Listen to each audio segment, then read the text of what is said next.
પરંતુ આ જેટલા પણ નાણાં છે, આ નાણાં ક્યાંક ને ક્યાંક પ્રજા હિતમાં ઉપયોગી થાય, પ્રજાને અનુલક્ષીને પ્રજાની સુખાકારીમાં વધારો કરે. કહી દીધા પછી એમનું કોઈ અમલવારી થતી નથી. પછી એ લોકો પણ હારી જાય છે, થાકી જાય છે, અને બની શકે છે કે એ લોકો પણ ક્યાંક બેસારીએ છે કે ભાઈ ભલે ને આપણે શું, જેથી કરીને ક્યાંક પછી આવનારા સમયની અંદર કાં તો આપણે ભોગવવું પડે છે, કાં આવનારી આપણી જે પેઢી છે એ પેઢીને આ ભોગવવું પડે છે.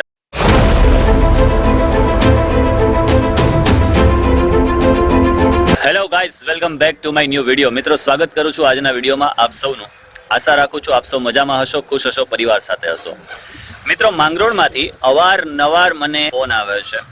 અગાઉ પણ આપણે આ બાબતને લઈને ઘણી વખતે કહેલું પણ છે, મારા વિડીયોના માધ્યમથી પણ જણાવેલું છે, અને રૂબરૂ સંપર્ક કરીને પણ કીધું છે કે ભાઈ માંગરોળની અંદર જ્યાં જ્યાં રખડતા જે ખૂટિયાઓ છે એના લીધે લોકોને ઘણા બધા પ્રકારની તકલીફો થઈ રહી છે, જાનહાની થઈ રહી છે. અગાઉ પણ એક નાની બેબી હતી, એમને મારી દીધેલું હતું.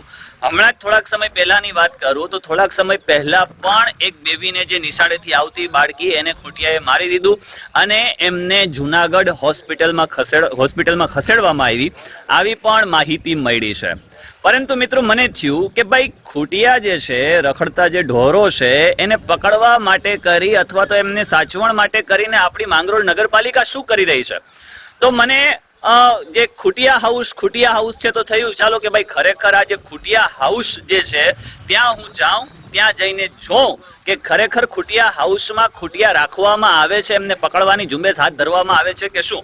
પરંતુ અહીંયા આવ્યો તો એ માહિતીની મને જાણ થઈ કે જે ખૂટિયા હાઉસ છે માત્ર એનું ખાલી નામ રાખી દીધેલું છે, જ્યાં સુધી મને માહિતી મળી છે ત્યાં સુધીની વાત કરું. પરંતુ એ જે જગ્યા છે એ જગ્યા માત્ર ફાયર સેફટી માટે, ફાયર સેફટીના વાહનો રાખવા માટે, ફાયર બ્રિગેડના વાહનો રાખવા માટે અને જે નગરપાલિકાના જેટલા પણ વાહનો છે, ટ્રેક્ટર છે, ત્યાર પછી જેસીબી છે, આ તમામ રાખવા માટે કરીને આ જગ્યા ફાળવેલી છે. મિત્રો, અત્યાર સુધી તમે જે સાંભળતા આવો છો ને કે ખૂટિયા હાઉસ, તો આ છે ખૂટિયા હાઉસ. પરંતુ અહીંયાની જે માહિતી મળી ને કે અહીંયા ખૂટિયા હાઉસ નથી, આ જે વાહનો છે નગરપાલિકાના, જે જેસીબી છે, ટ્રેક્ટર છે, ટાંકા છે, ત્યાર પછી જો અહીંયા ફાયર બ્રિગેડ એક પડ્યું સુધી એટલા બધા વાહનો પડ્યા છે જે ભંગાર થઈ ગયા છે. અને ત્યાર પછી અહીંયા એક ફાયર રાખવા માટે કરીને એક જગ્યા ફાળવવામાં આવેલી છે. અહીંયા છાપરા રાખેલા છે, ત્યાર પછી ત્યાંની વ્યવસ્થા કરવામાં આવેલી છે. હું તમને આ તમામ, મને જોઈને ઘણું બધું દુઃખ થયું. લાવો ચાલો આ વાહન જે કંઈ પણ પડ્યા છે, આ વાહન અત્યાર સુધી આવી હાલતમાં, ખરેખર હવે નગરપાલિકા એમની શું કરવાની હશે તો ખ્યાલ નથી, પરંતુ તમને બતાવતો ચાલો એટલે વધારે ખ્યાલ આવે. મિત્રો, અહીંયા જેસીબી પડ્યું છે જે ભંગારની હાલતમાં છે. ત્યાર પછી અહીંયા આ તમે ટ્રેક્ટર જોઈ શકો છો. આ બુલેટ છે, બુલેટની પણ પરિસ્થિતિ કથળાયેલી છે. મિત્રો, મને યાદ છે ત્યાં સુધી આ જે બુલેટ છે એ માંગરોળની અંદર નગરપાલિકાના જે કર્મચારી છે એ જે તે કંઈ કાર્યોને ધ્યાનમાં રાખી અને માંગરોળની અંદર લઈને નીકળતા. ઘણા સમયથી મને બુલેટ જોવા મળી નથી, પરંતુ આ જે બુલેટ છે એ અત્યારે અહીંયા આ જગ્યા ઉપર એ પરિસ્થિતિમાં પડી છે અને એમ કહેવાય કે કાટમાળ થઈ ગઈ છે, આખી ભંગારની હાલતમાં થઈ ગઈ છે. ખરેખર આ જે નગરપાલિકાનું જે ભંડોળ છે, નગરપાલિકાનું ભંડોળ ન કહી શકાય, લોકોનું ભંડોળ કહી શકાય. જે લોકોના ટેક્સના પૈસા છે, આ ટેક્સના પૈસાની હાલત આવી કંઈક થાય છે. જુઓ, તમે જોઈ શકો છો. ત્યાર પછી બીજી ઘણી બધી વેન છે કચરો ભરવા માટે કરીને. અહીંયા તમે જોઈ શકો છો આ પ્રમાણે એટલા બધા આ ભંગારની વસ્તુઓ પડી છે, ભંગાર થઈ ગઈ છે ગાડીઓ. હવે ગાડીઓનું મરામત કરવું અને ત્યાર પછી એને ફરી પાછી ચલાવડાવવી. આ ટ્રેક્ટર પડ્યું છે, આ ફાયર પડ્યું છે. અહીંયા માંગરોળ નગરપાલિકા, ગુજરાત રાજ્ય આપત્તિ વ્યવસ્થાપન સત્તામંડળ માંગરોળ નગરપાલિકા. જે તે સમયની અંદર મને ખ્યાલ છે ત્યાં સુધી આનો ઉપયોગ માંગરોળની અંદર થયો જ નથી, બહુ ઓછો થયો છે. નગરપાલિકાનું જે કંઈ પણ વસ્તુઓ છે, જે કંઈ પણ વાહનો છે, જે કંઈ પણ લગતા સંસાધનો છે, આ તમામનો ઉપયોગ પબ્લિક માટે થવો જોઈએ, લોકો માટે થવો જોઈએ, પ્રજા માટે થવો જોઈએ. પરંતુ આ તમે જોઈ શકો છો ક્યાંય લોકોને ઉપયોગમાં નથી આવ્યું, પરંતુ આની આ પોઝિશનની અંદર એ ભંગાર થઈ ચૂક્યું છે. આ તમે જોઈ શકો છો ઘણી બધા એવા વાહનો પડ્યા છે કે જે ભંગારની હાલતમાં છે. અને અહીંયા બીજું આ નાનું ફાયર પડ્યું છે, તમે જોઈ શકો છો. અહીંયા જે શૌચ માટે કરી અને જાહેર જે મોબાઈલ વ્યવસ્થા છે, મિત્રો આપણા ઘરની અંદર પણ આપણી પાસે જે આપણી પોતાની ગાડી હોય, કોઈ પણ એવું વાહન હોય, તો આપણે શું કરીએ છીએ તો કે માની લો કે એની અંદર કોઈ પ્રકારનો ખટકો ઊભો થાય છે, ક્યાંય એ બગડે છે, તો આપણે એને રિપેર કરીએ છીએ. રિપેર કરી અને ફરી પાછું આપણે એને ચલાવીએ છીએ, એની સાર સંભાળ રાખીએ છીએ. 10 વર્ષ થઈ જાય, 15 વર્ષ થઈ જાય, 20 વર્ષ થઈ જાય, કારણ કે આ તો આપણું પોતાનું છે. પરંતુ અહીંયા તમે જોઈ શકો છો કે આ એટલું બધું જે છે એ ભંગારની હાલતમાં થઈ ગયું છે. પરંતુ જે હોદ્દેદાર છે, અધિકારીઓ, પદાધિકારીઓ અથવા તો જે કંઈ પણ સભ્યો છે, આ લોકોને એ વસ્તુને ધ્યાનમાં નથી લેવું કે ભાઈ આ આપણું પોતાનું નથી, આ પ્રજાનું છે. પ્રજા માટે કરીને આપણે વિશેષ ને વિશેષ આનું ધ્યાન રાખવું જોઈએ. આનું વિશેષ ને વિશેષ આપણે સમયાંતરે સમારકામ કરાવી લેવું જોઈએ, જેથી કરીને આ જે પબ્લિક છે, જે લોકો છે, એ લોકોના જે કંઈ પણ નાણાં છે અથવા તો સરકારના જે કંઈ નાણાં છે એનો વ્યય ન થાય, સારી રીતે એનો ઉપયોગ લઈ શકાય. હવે આ જે ભંગારની વસ્તુ, અહીંયા ખૂટીઓ દેખાયો મને, એક ખૂટીઓ છે, 2 ને 3 ખૂટિયા આટા મારે છે, 2 ગાયો આટા મારે છે, પરંતુ ખૂટિયા હાઉસ તો છે ને એટલે ન કહી શકાય. મને મળી જ્યાં સુધી માહિતી મળી છે ત્યાં સુધી આવી હાલત. અહીંયા તમે આ જે જગ્યા છે એ જગ્યાની તમે જોઈ શકો છો. અહીંયા પણ કંઈક કામ ચાલુ છે. ફાયર રાખવા માટે કરીને બીજી એક જગ્યા જો ત્યાં બને છે, ચાલો એ જગ્યા પણ હું તમને બતાવું. અહીંયા આ નગરપાલિકાની જે ગાડીઓ છે એ ગાડીઓ પડી છે, અને મિત્રો અહીંયા પણ પાણી ભરાયું છે. જે જગ્યા ખરેખર નગરપાલિકાની છે, ત્યાં આ રીતે એક કુંડ ભરાયેલું છે, તમે જોઈ શકો છો.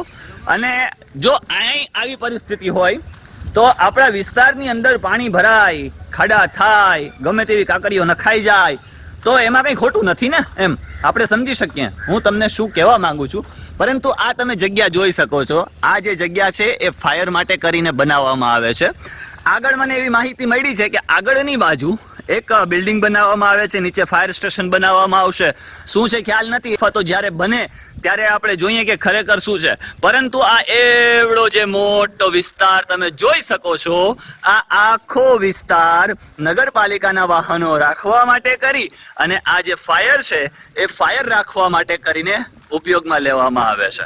બની શકે કદાચ અહીંયા બારીઓ પડી છે, તો મારા અંદાજ મુજબ કદાચ મે બી આ જે બારીઓ છે એ બારીઓ અહીંયા મૂકવાની હશે. પરંતુ હું એમ કહું કે આ બારીઓ જે છે એ જૂની છે, સ્ક્રેપનો માલ છે, એમ કહું તો ખોટું નથી, કારણ કે સ્ક્રેપનો જ છે. અને ખાસ બાબત એ કે જે બારીઓ અહીંયા લગાવવાની છે, આ તો હું અહીંયા સ્પોટ પર આવ્યો અને ખ્યાલ આવ્યો, તો મને થયું કદાચ બની શકે, મને તો કદાચ અણસાર એવો જ લાગે છે કે અહીંયા મૂકવામાં આવે, કે શું છે તો ખબર નથી, પરંતુ એ એક તપાસનો વિષય છે. પરંતુ મારે માત્ર ખાસ એટલી બાબત કહેવી છે કે આપણે શા માટે કોઈ ત્વરિત ધોરણે કામ ન કરી શકીએ. વર્ષો વીત્યા, સરકાર બદલે, સભ્યો બદલે, ઘણું બધું થાય, પરંતુ જ્યારે એ કાર્ય હાથ ધરવાનું છે, જ્યારે એ કામ કરવાનું છે, ત્યારે કેમ નથી થઈ શકતું? પ્રજાના હિતાર્થે બધું અમલમાં આવે છે. સ્થાનિક સ્વરાજ્યની સંસ્થા જે છે, નગરપાલિકા જે છે, એ પ્રજાના હિત માટે કરીને અમલમાં આવે છે.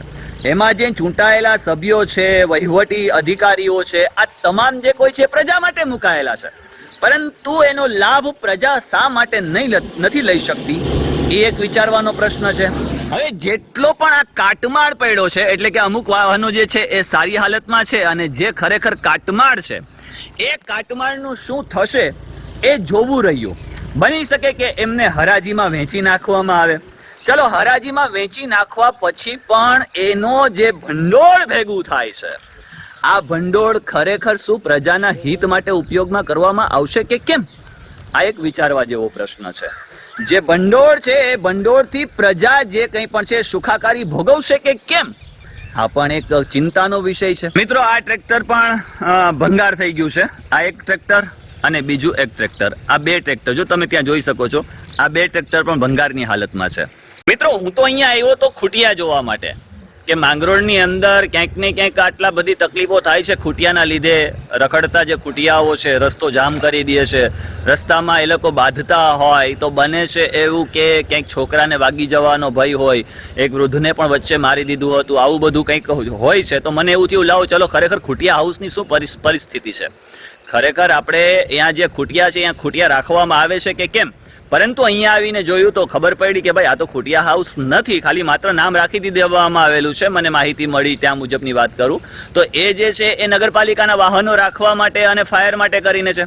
હવે નગરપાલિકાના જે વાહનો છે એ વાહનો અમુક જે છે વર્ષોથી કાટમાળની હાલતમાં પડ્યા છે અને એનું જે કંઈ પણ છે એનો ઉપયોગ કરવામાં આવ્યો પણ નથી, જેમ કે ફાયર સેફટી. આ ફાયરનો બહુ ઓછા સમયગાળા માટે મને બીજી એક માહિતી મળી કે સાહેબ એનો ઉપયોગ જ નથી કરવામાં આવ્યો.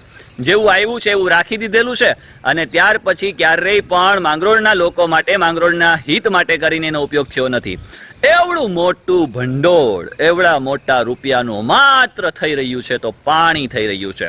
અને મિત્રો આપણે શિક્ષણ, સ્વાસ્થ્ય, સુખાકારી ઘણી બધી વાતો કરીએ છીએ નહીં, ઘણા બધા ભાષણો આપણને સાંભળવા ગમતા પણ હોય નહીં, પરંતુ એક અલગ વિષય છે ગ્રાઉન્ડ લેવલે જે ભંડોળનું ક્યાંક ને ક્યાંક વ્યય થઈ રહ્યો છે એ એક ચિંતાનો વિષય છે. જો આની આ પરિસ્થિતિ રહી, કેમ કે જે વાહનો ખરેખર ચલાવી શકે એવી પરિસ્થિતિમાં પણ હોઈ શકે, એનું સમારકામ કરવામાં આવે અથવા તો એને કહેવાય ને કે એનું કામ કરાવડાવવામાં આવે તો કદાચ એ વાહનો ચાલી પણ શકે, જેથી કરીને નવા જે વાહનો છે એ વાહનો ન લેવા પડે અને આ વાહનોથી કામ ચલાવી શકાય. કદાચ બની શકે આવું, એ તો તપાસનો વિષય છે. પરંતુ આ જેટલા પણ નાણાં છે આ નાણાં ક્યાંક ને ક્યાંક પ્રજા હિતમાં ઉપયોગી થાય, પ્રજાને અનુલક્ષીને પ્રજાની સુખાકારીમાં વધારો કરે, પ્રજાને જ્યાં જ્યાં તકલીફો થઈ રહી છે એના માટે કરીને એનો ઉપયોગ કરવામાં આવે, માંગરોળના વિકાસ માટે કરીને એનો ઉપયોગ કરવામાં આવે, માંગરોળના લોકોના હિતાર્થે એનો ઉપયોગ કરવામાં આવે. જેથી કરીને આજે હું અહીંયા આવ્યો તો મને લાગ્યું કે લાવો ચાલો આજની જે આ બાબતો છે એ બાબતો તમારી સમક્ષ જણાવતો ચાલું. માત્ર મારે નગરપાલિકાને એટલું કહેવું છે કે માંગરોળની અંદર જે કંઈ પણ રખડતા ઢોરો છે, રખડતા ખૂટિયાઓ છે, એને પણ કંઈક પાંજરે પૂરવાનું આયોજન કરો. જે ગુજરાત સરકારની ગાઈડલાઈન છે એ ગુજરાત સરકારની ગાઈડલાઈન મુજબ ચાલો. લોકો કરે છે તો પછી શું કરે છે, એ લોકો કહે છે કહી દીધા પછી એમનું કોઈ અમલવારી થતી નથી, પછી એ લોકો પણ હારી જાય છે, થાકી જાય છે અને બની શકે છે કે એ લોકો પણ ક્યાંક બેસારીએ છે કે ભાઈ ભલે ને આપણે શું, જેથી કરીને ક્યાંક પછી આવનારા સમયની અંદર કાં તો આપણે ભોગવવું પડે છે કાં આવનારી આપણી જે પેઢી છે એ પેઢીને આ ભોગવવું પડે છે અને માત્ર આપણી પાસે રહી જાય છે તો એક અફસોસ, ક્યારેક આપણે આ કામ કરી લીધું હોત તો આજ આપણી પેઢીને ભોગવવું ન પડત. આજ એટલા વર્ષો વીત્યા, આજ પરિસ્થિતિ અડીખમ આવીને ઉભેલી છે. માત્ર નગરપાલિકા જે કોઈ પણ વહીવટી અધિકારીઓ હોય, અધિકારીઓ જે પદાધિકારીઓ હોય, પદાધિકારીઓ અથવા તો જે કંઈ પણ ચૂંટાયેલા સભ્યો હોય, આ તમામ સભ્યોને આજના વિડીયોના માધ્યમથી મારે એટલું જ કહેવું છે કે જેટલું શક્ય બને એટલું પ્રજાના હિતાર્થે, લોકોના હિતાર્થે, માંગરોળના વિકાસને ધ્યાનમાં રાખી અને કાર્ય કરો. તો આજના વિડીયોમાં એટલું જ. મળીએ છીએ નેક્સ્ટ વિડીયોમાં. ત્યાં સુધી ખુશ રહો, પરિવાર સાથે રહો, ખૂબ આનંદમય રહો, ખૂબ પ્રગતિ કરો અને માંગરોળનો જે વિકાસ છે એ વિકાસને ધ્યાનમાં રાખીને ચાલો. આવજો, બાય બાય.